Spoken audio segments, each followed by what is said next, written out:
Ternyata masih ada lanjutannya nih buat bahas soal asli SIMAK UI 2025. Jadi tadi aku dapat DM beberapa soal baru gitu yang menarik banget sih buat dibahas karena belum ada di video pembahasannya kemarin. Ada 4 soal ya, langsung aja. Soal yang pertama dan yang kedua ini berkaitan dengan tanda koma.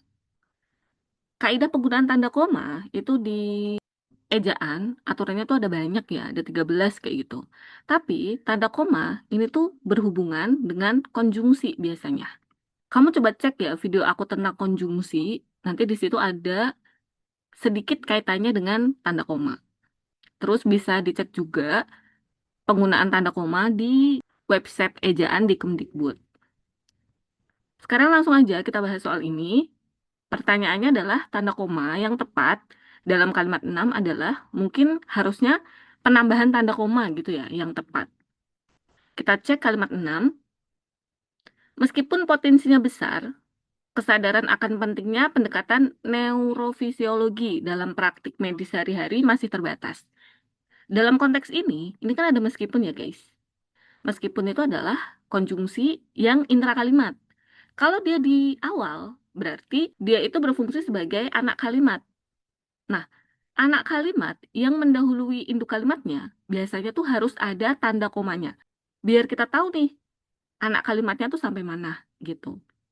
Makanya di sini harusnya ada tanda komanya di sini.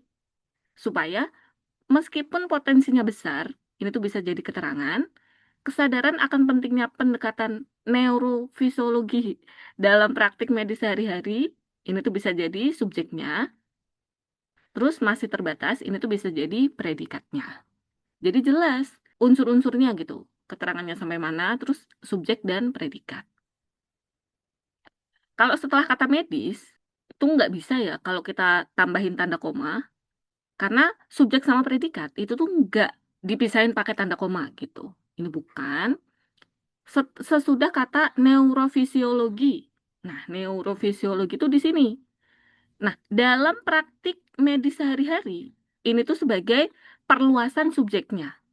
Di sini juga nggak butuh tanda koma ya. Salah malah kalau ada tanda komanya. Sesudah kata meskipun, nggak bisa ya guys. Kalau konjungsinya itu meskipun begitu, baru ada tanda komanya. Tapi kalau meskipun doang, itu nggak ada tanda komanya. Sesudah kata besar, betul, harus ya sesudah kata besar untuk memisahkan anak kalimat yang mendahului induk kalimatnya. Sesudah kata sehari-hari ini juga salah, subjek sama predikat atau objek nanti ya, terus pelengkap, ini tuh nggak dipisahkan pakai tanda koma. Langsung aja nggak perlu ada tanda komanya. Aman ya di soal ini. Kemudian soal selanjutnya, ini juga sama. Pertanyaannya adalah untuk menjadi sebuah kalimat efektif, tanda koma perlu diletakkan, ini harusnya K-nya kurang satu ya. Letakkan gitu. Imbuhannya dikan bukan dian. Pada kalimat, nah kita tinggal cek aja kalimat dua. Tanda-tanda stres kerja diantaranya adalah penurunan produktivitas dan perubahan suasana hati. Di sini ada konjungsi dan, tapi pemerinciannya itu cuma dua. Berarti sebelum konjungsi ini itu nggak perlu ada tanda koma. Ini salah. Kemudian kalimat 5, mengetahui cara mengatasi stres di tempat kerja, ini kan subjeknya ya, dapat menjadi predikat hal penting, pelengkap untuk kesehatan mental dan fisik para pekerja. Ini keterangan. Nah, di antara unsur SPPLK ini tuh nggak butuh tanda koma juga. Terus karena di sini cuma ada dua pemerincian, berarti konjungsi dan ini juga nggak perlu ada tanda komanya. Salah. Kemudian kalimat 7, istirahat, tidur cukup, melakukan berbagai hal yang disukai yang disebut dengan self-care atau merawat diri sendiri juga sangat dianjurkan. Nah, kalau kita baca, subjeknya itu kan sampai sini ya guys. Ini subjek, kemudian sangat dianjurkan ini tuh predikatnya. Nah, subjeknya ini kan terdiri atas beberapa hal yang beda. Makanya harusnya istirahat ini tuh ada tanda komanya. Kemudian tidur cukup itu juga harus ada tanda komanya gitu. Karena ada 3 pemerincian di sini. Terus ini mungkin harusnya miring ya guys.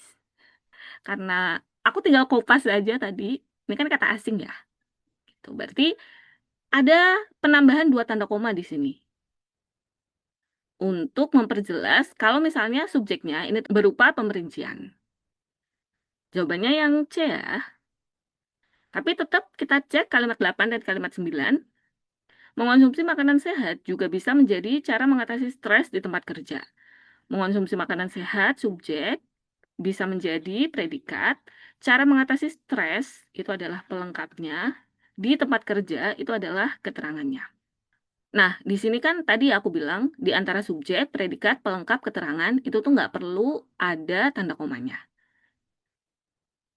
Kalimat 8 ini salah, karena nggak butuh penambahan, tanda koma. Sekarang kalimat 9, asupan nutrisi yang bagus, subjek, dapat menjaga, predikat. Menjaga itu bisa diubah menjadi dijaga. Berarti kesehatannya ini tuh jadinya adalah objeknya.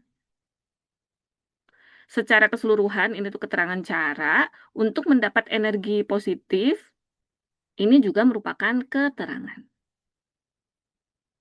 Kalimat 9 nggak butuh penambahan tanda koma, berarti salah guys. Lanjut, di sini yang ditanyakan baru ya ada kata, gimana sih? Kata unsur-unsur pembentuknya sama dengan kata pembelajaran pada kalimat 6 adalah, sorry guys, buru-buru tadi bikinnya. Intinya, di sini tuh yang ditanyakan adalah unsur pembentukan ya, yang sama dengan kata pembelajaran. Kita tahu ya, kata pembelajaran kalau kita pecah, ini tuh jadinya gimana sih? Kan imbuhannya tuh pean, terus plus kata belajar. Nah, kata belajar sendiri, ini kan sebenarnya udah kata berimbuhan kan? Jadi, kata belajar ini jadinya itu adalah be plus ajar. Jadi intinya kata pembelajaran ini tuh ada 3 kali proses pengimbuhan. Dari kata ajar, kemudian berubah menjadi belajar, kemudian berubah menjadi pembelajaran. Berarti kita perlu pilih yang prosesnya tuh 3 kayak gini. Pemberlakuan. Kata dasarnya apa sih guys? Kata dasarnya adalah laku. Kemudian yang kedua, berubah dulu jadi berlaku. Terus yang ketiga, baru pemberlakuan. Imbuhan yang pertama itu sama ya, be. Di sini juga be. Imbuhan yang kedua itu juga sama, pean. Di sini juga pean. Makanya jawabannya adalah yang A. Pengutamaan, ini jelas banget. Pean, terus kata dasarnya adalah utama. Berarti sekali doang dia prosesnya. Bukan. Pengajaran, imbuhannya pean, kata dasarnya adalah ajar. Berarti bukan juga. Perencanaan, ini imbuhannya justru persamaan ya guys. Beda, bukan pean. Kata dasarnya adalah rencana. Satu kali doang dia prosesnya, makanya bukan. Pemberitaan ini juga sama dari kata dasar berita. Makanya jelas jawabannya adalah yang A guys. Lanjut soal terakhir. Di sini pertanyaannya adalah bacaan di atas dapat dibagi menjadi 2 paragraf. Kalimat pertama untuk paragraf kedua adalah kalimat, nah soal ini itu menanyakan pembagian paragraf. Pembagian paragraf itu didasarkan pada ide pokok. Ingat, satu paragraf itu hanya boleh memuat satu ide pokok. Kalau ide pokoknya itu udah beda, berarti harusnya dipisahkan guys ke paragraf selanjutnya.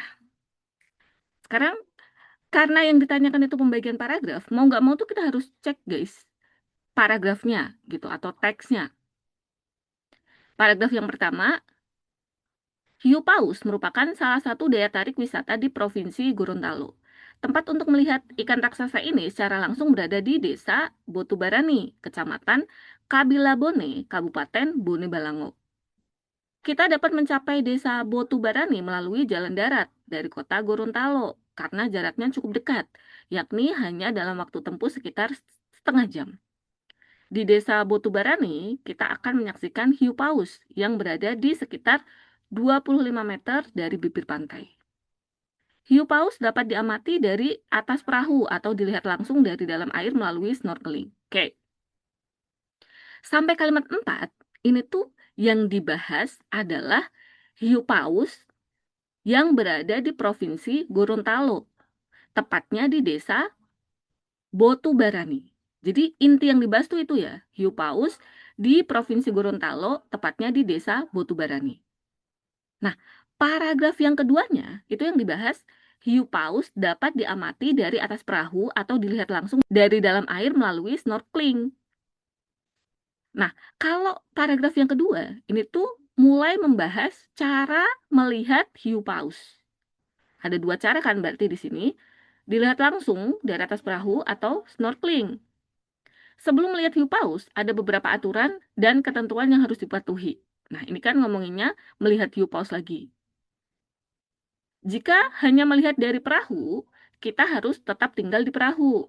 Nah, kalimat 7 itu kan tadi menjelaskan kalimat 5 ya. Kan bisa dilihat dari atas perahu atau dari dalam air. Terus, jika hiu paus mendekat, kita tidak boleh menyentuhnya, melakukan provokasi atau berteriak, atau melakukan gerakan mendadak. Kita harus tetap tenang di atas perahu. Nah, ini masih menjelaskan cara yang pertama tadi, dari atas kapal. Yang kedua, jika kita ingin melakukan snorkeling dan ingin memotret ikan hiu paus, lampu kilat kamera harus dimatikan. Untuk snorkeling maksimal adalah 15 menit. Jika hiu paus mendekati, kita harus tetap tenang dan berenang ke sampingnya. Nah, berarti di sini kalimat yang bisa mengawali paragraf kedua itu adalah kalimat 5. Karena apa? Paragraf yang pertama itu yang dibahas hiu paus yang ada di Provinsi Gorontalo, khususnya di Desa Botubarani. Kemudian paragraf kedua yang dibahas itu cara melihat hiu paus. Ada dua cara di sini, di atas perahu dan dari dalam air melalui snorkeling. Nah, kalimat 6, 7, 8, 9, 10, 11 itu kan semuanya menjelaskan cara melihat hiu pausnya. Makanya kalimat 5 ini harusnya udah di-enter gitu. Jadi paragraf yang kedua. Nah, untuk materi pembagian paragraf, ini juga kayaknya tuh aku udah pernah bikin video pembahasannya ya. Nanti coba aku lampirin di bagian terakhir video. Oke, itu aja ya. Semoga kalian paham gitu dengan apa yang aku jelasin. Dan kalau misalnya ada yang mau ditanyain, boleh ya. Subscribe supaya aku tetap semangat buat bikin video. Itu aja ya guys, semangat buat besok ujiannya. Dan jangan lupa sarapan dulu sebelum ujian, biar ada tenaga. Oke? Bye!